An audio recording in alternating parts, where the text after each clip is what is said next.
What's going on, everyone? Daniel Rodriguez here, and welcome to my spoiler review for the Strain Season 4 premiere, Episode 1, titled The Worm Turns. The final season is finally here, ladies and gentlemen. After 3 awesome seasons, it's gone through some shaky bumps, but man, overall, a lot of them have been really good. I mean, we've had our ups and downs on this show, especially with certain characters not getting certain screen time, or certain characters getting a little bit of more screen time than they should have, and stuff like that.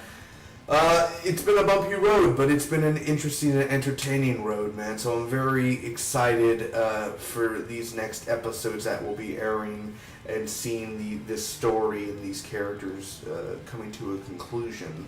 Now, we're going to be talking about it here. I kind of summarized my recap to 20 seconds because not much happened in this episode, let's be honest about it. Not a lot of stuff happened where you could just explain it in 20 seconds and then get to the pros and cons. So the recap should be less than 20, 30 seconds, and then I'll get on to the pros, cons, and final score and tell you what I thought about the premiere. As well, every single episode for The Strain, I will be doing predictions for the upcoming episodes, and I will be doing an in-depth breakdown for every single Season 4 episode. So, Episode 1, this episode, I'm going to be doing a breakdown, so I encourage all Strain fanatics to go to that video after you see this, when you have the time, and make sure to check it out, and I want to conversate with all of you. I want to hear your theories. I want to hear your thoughts. I want to debate about it. I want you guys to join in on the conversation.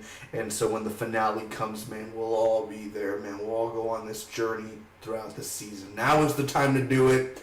Please make sure to check that out and join the conversation in the video at the end of the video description on the screen and in the description down below. So it'll be an in-depth breakdown where we talk more about it and my thoughts and more than I could do in this quick spoiler review. Anyway, on to the recap and then pros, cons, final score. Thank you again for joining and coming to the channel. Check out the channel. I do a wide variety of things. Check out my history of videos that I've done over the past few years. Thanks again. Here we go. Also, quick recap for the end of Season 3 for The Strain. Palmer is the new master. Max is a little dick. Max is a shithead. Max is a douche. Max ends up pressing this button, and it causes this big nuclear explosion to go down. And basically, the whole sky and whole tri-state area of New York and outside New York is devastated, where Strigoi can now come up to the surface any time of day, and they can roam free. So the apocalypse has officially begun. Now going on to Season 4, a few months has passed by. I theorize about 3 to 6 months has passed by.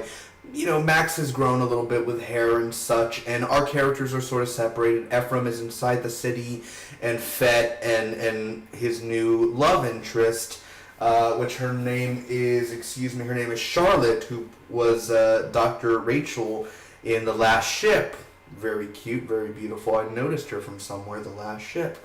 So anyway, now with Season 4, a few months has passed by. Basically, Ephraim is inside the city, and now there's quarantine zones and checkouts.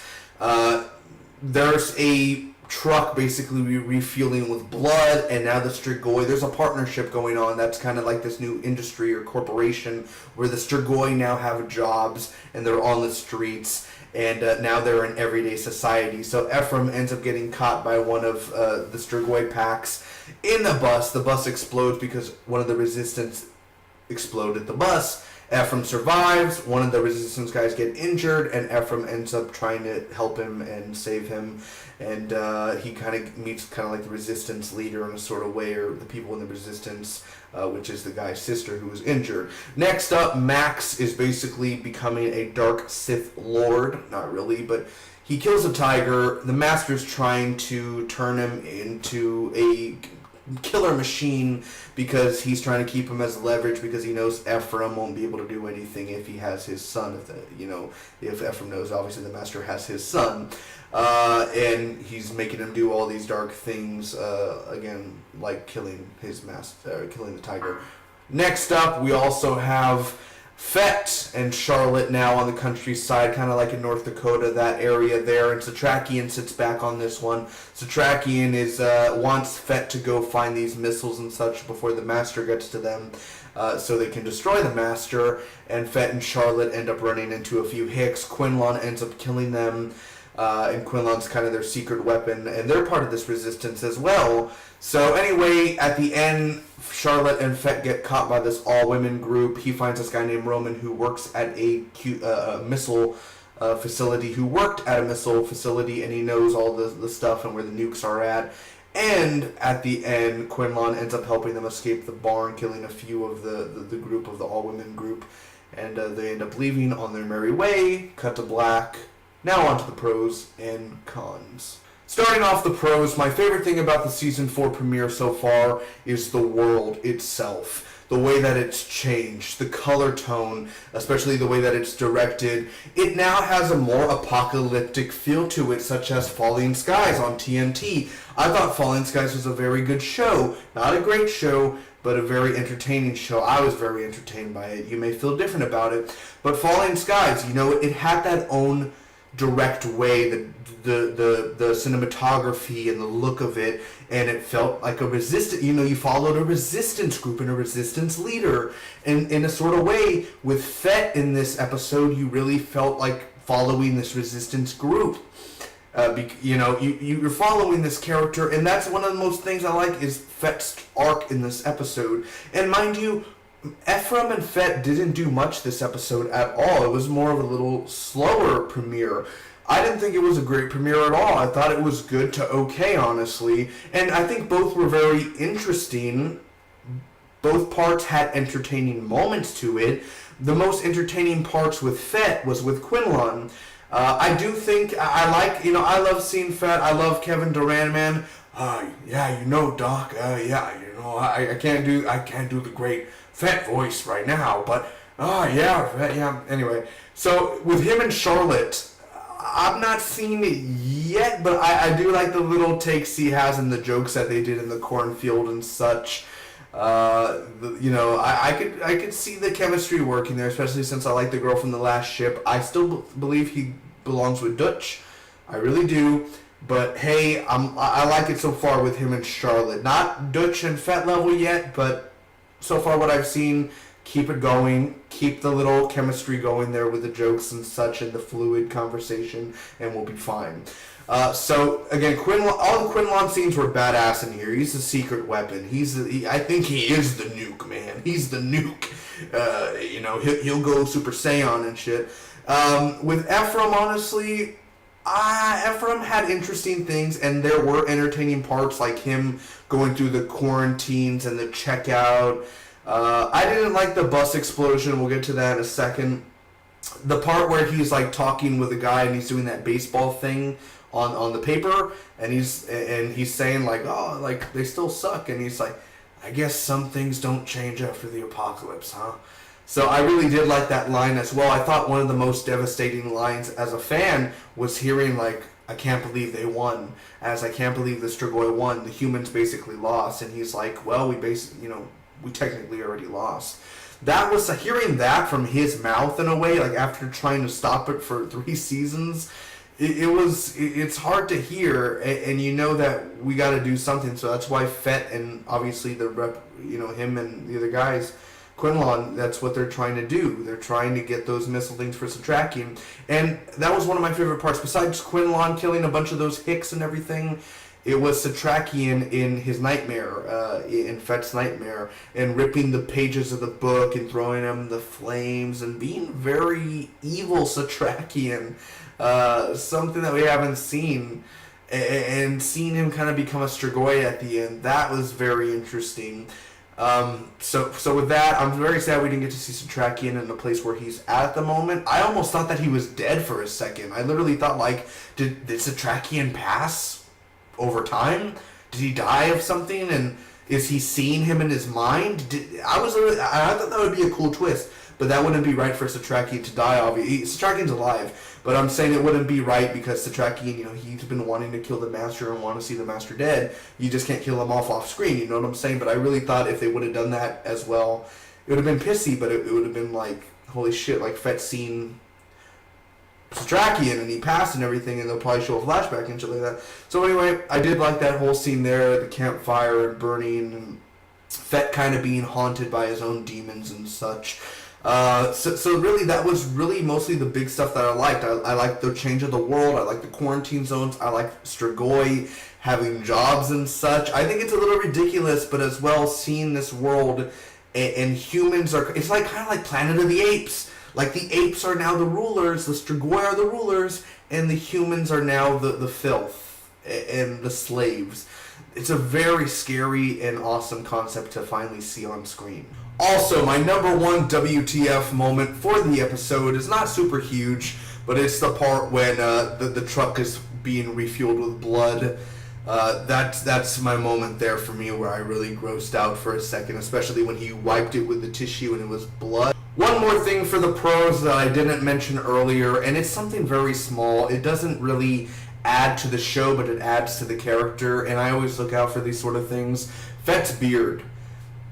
And again, it's been a few months since the end of season 3. You could tell that he hasn't trimmed or shaved. Times have been rough. The beard's the least of the worries. It makes him look more savage.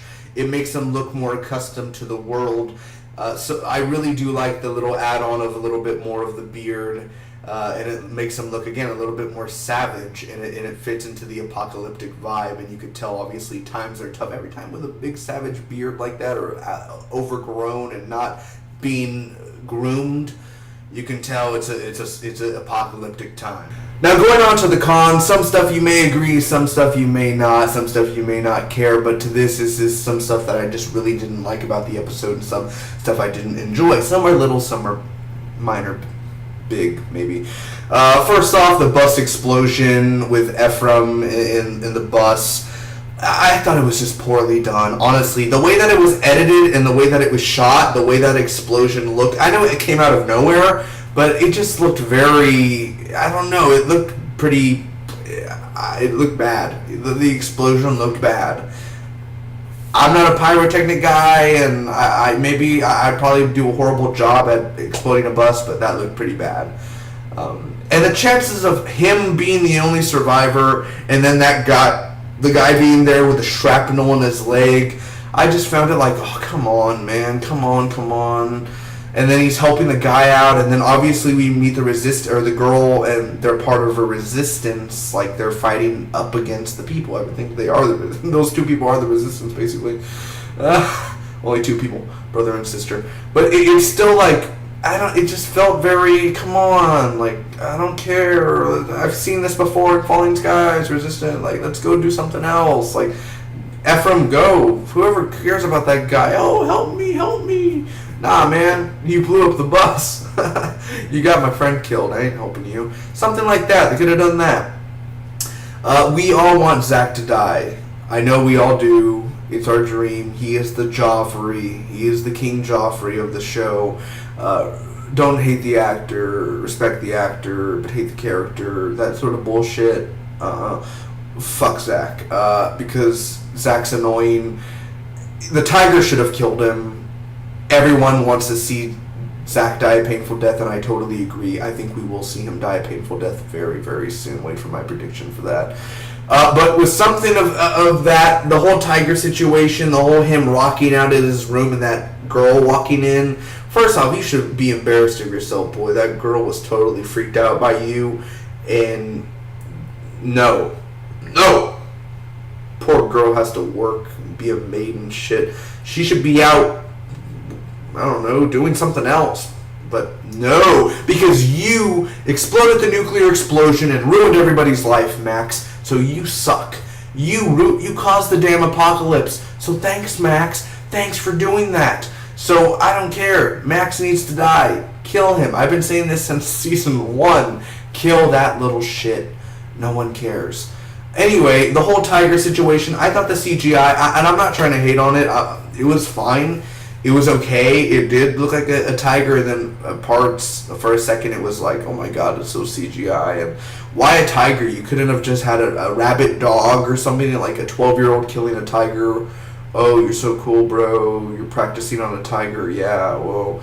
4 shots to the heart, I think, or the chest, so that obviously, I think it would kill it, obviously, but a tiger is pretty fast. You would think that it would at least have gotten up real quick and scratched him or something.